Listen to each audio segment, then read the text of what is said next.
Everybody's been telling me what a big week we have this week here. I've been telling everybody the big week was last week. That was a huge week for us to go on the road and get 2 wins to make this a big week. I don't think this is a big week unless we'd have swept those 2, which we did in dramatic fashion. So it does make this a big week with number 1 and Kentucky coming in on Sunday. Just to start with facing a South Carolina team, obviously number 1 in the country, and I'm not sure whether Aaliyah Boston is healthy or not. I don't think we'll know. Yeah, I did see in a press conference where Dawn had said that if it had been the national championship game, she probably would have come back and played. So, who knows? We'll prepare like she is going to be there. It's good for us. But a team that really, punched us in the mouth to start the game down there, and then we battled back and played pretty close for the next 3 quarters. So we come out with a loss, but some positive thoughts and some things not to do. We've learned not to drive it at her. She has proven that she can take care of that. So I think we learned some stuff that we can carry around, but I do think we built a little confidence enough to go into this one that it's not like it would normally be facing the number 1 team in the country. We faced some teams that are really good, but it's just got a different sense to it. How many number 1 teams have you faced since you've been here? Is this first or Probably was Mississippi State, maybe. We'd have to go back and look there. That'd probably be the only chance we'd had opportunity-wise to play. Somebody ranked 1. How significant is that for you? I mean, if y'all could pull an upset. It'd be the first for this group, and I think a lot of firsts are cool for this group to be. We've not beat a ranked team, I don't think. I'd have to go back and look at that. So to go from not beating a ranked team to beating the ranked team would be really, really cool. But I think for our fans' sake, it'll be a Thursday night. Great week with men starting tonight with Auburn, and then 2 more ranked teams coming in. So it'd be huge. How important to get kind of a Sunday atmosphere into the Thursday night game? I would tell you that probably less than normal because they're used to playing in front of 10,000 people.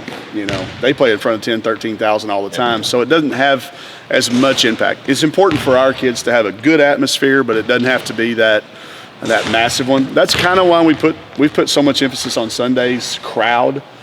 We know a lot of people will be going to the men's game tonight. We've got, is it a volleyball? I'm not volleyball, but gymnastics again. There's a lot of stuff going on. So if we were going to ask our fans to only come to 1 women's basketball game this week, we picked the Kentucky game because it's a Sunday, it's Dollar Day. There's a lot of cool things going on for families. So the atmosphere needs to be good, but it doesn't have to be that overwhelming because, again, South Carolina's used to playing in front of a big crowd. They're not going to be fazed by anything like that. For sure, Georgia atmosphere was pretty dead that Thursday compared to that did affect us. It was our smallest crowd of the year, and we felt it. And that's why I'm saying we need to have a good one. It doesn't have to be a record-breaking crowd, but it needs to be what we've used to drawing. I think a big thing would be getting students out there. Students would help, yeah, and they're active. That's what brings liveliness to it. So I know they're going to be camped out for today's game, and hopefully we can. I'm going to talk to the crowd tonight at one of the media timeouts. So we're going to do everything we can do to talk a few people into coming at some point in time this weekend. But it does make a difference. We've talked about just playing to that level, to where fans want to come out. Yep. Just how important is it to continue to play to that level? They keep getting rewarded. You've got to keep getting them rewarded for it, and whether that's with a win or engaging with them after the game, even after a tough loss.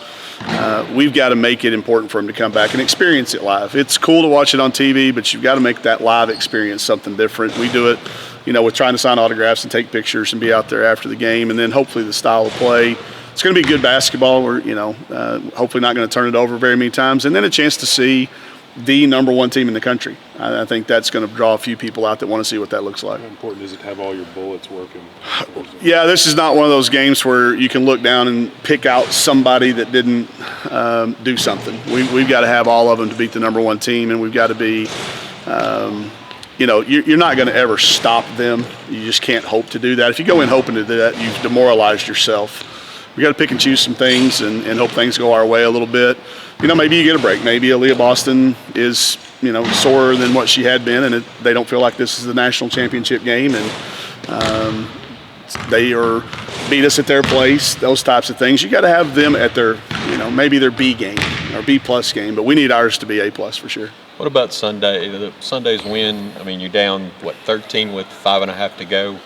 What were you? It actually ended up being 5:04 to go. We didn't score. The timeout was at 5:32, and it took us a minute to score, but we were still down 13 when it went under 4 minutes. That could be that game where you look back at the end of the year and go, this was a tipping point for us. If you lose that game, it completely changes your mentality. It changes practice. It changes the plane ride home. All of those things. So it could be the game we look back that tipped us over the point to get to where we hope to go. How big was Tolford last week? Just irreplaceable. Should have been SEC Player of the Week. I'll say it out loud. I don't, she should have been. We get 2 road wins. She averages 26.5 points a game, 13 in the fourth quarter, and a huge comeback, and 25 or 22 in the second half. But I think for her just to be we're going to reward her. We'll make sure her teammates and coaches reward her here in practice, because I think without that spark, she hadn't played great up to that point. She'll be the first one to tell you. We were about to make some defensive changes, but she got going, and then we got contagious, and everybody got going down the stretch. So I think it's a sign of growth for her. That her last year she would have had her head down instead of up, and she doesn't finish well. So instrumental in bringing everybody back together and finishing that run. You look for South Carolina to do anything special on her after the game she's been in? I think they'll do to her what they did last time. I think they'll make her catch and shoots really hard. They did it to her and Amber both. I think they'll really run at them. They'll take away their catch and shoot opportunities. So we've got to be really good at creating them. I wouldn't suspect they would make very many changes. Their stuff worked for about 30 minutes of the game. We just got really hot in transition the last 10. But I think we'll see the same type of defense. Now, if Boston is out, that takes a shot blocker away from the rim. So we'll have kind of plan A and plan B this week when it comes to that. The way Missouri attacked you guys inside, is that now a focus to make sure that? I mean, we will give up a certain number of post-up twos. If a team that, Missouri's a three-point shooting team, and they said, okay, well, we're going to attack you inside. If we can take a team out of their game plan, we'll live with a certain number of them. But we got to that point. We were at that point at that 5-minute, 32-second mark. We couldn't give up one more. If we'd given up one more, we would have lost. We'll give up a certain number of post-ups by guards if it takes away what they normally do. But we continue to get better and better at double teaming, playing in the right position, who we're not going to guard on the perimeter. The problem with South Carolina is there's no holes. If you double off of somebody, they're good passers out of it. If you don't guard somebody on the perimeter, Ty Harris will find them for an open shot. So there's no pick your poisons with those guys. It's all poisonous. You just have to go with what you think is going to give you the best chance to win. So giving up twos sometimes is not that bad for us if we're getting threes on the other end. But they took away our threes, which that's the combination they have with being the number one team, good on both ends of the floor. This Boston got like 25 boards, but even without her, I mean, just how important is rebounding for this? Well, we cannot get the rebounds. 22 of the rebounds she got, we couldn't do anything about. But there were 3 rebounds she got around on the floor that were 6 feet. We got to beat her all 3 of those. We've got to get every 6 foot and under rebound there is. We've got to get every loose ball there is. And it's not just her. Victoria Saxton has been a all-conference kid against us for 2 years now. Herbert Harrigan's playing great. I don't know if their freshman Canadian kid will be back playing. She missed their last game. I think she was playing with their national team, so she probably would be back. They've got other pieces. Aaliyah Boston just put on a Herculean performance against us last time. But those types of rebounds, we're still not going to get those 9-foot rebounds that are up there high, but we got to get all those 6-foot and under ones. How do you get Chelsea going? Just stick with her. Just like we did with Leia. You stick with a kid. I mean, it's if anybody that's ever played any sport knows there's a 3-week little window there, and you stick with her, you keep calling her number, you keep going to her. I look down and she had 18 shot attempts. That means we're still being aggressive. She's still being aggressive. And we all know that eventually they catch up. She started out shooting it so well, it's eventually going to catch itself up. So you stay with her, you keep her confident, and then you see what she's doing. She's out there shooting right now, extra before practice, and she'll find her way out of it. Is there a little bit of pressing with her, do you think? I don't think so.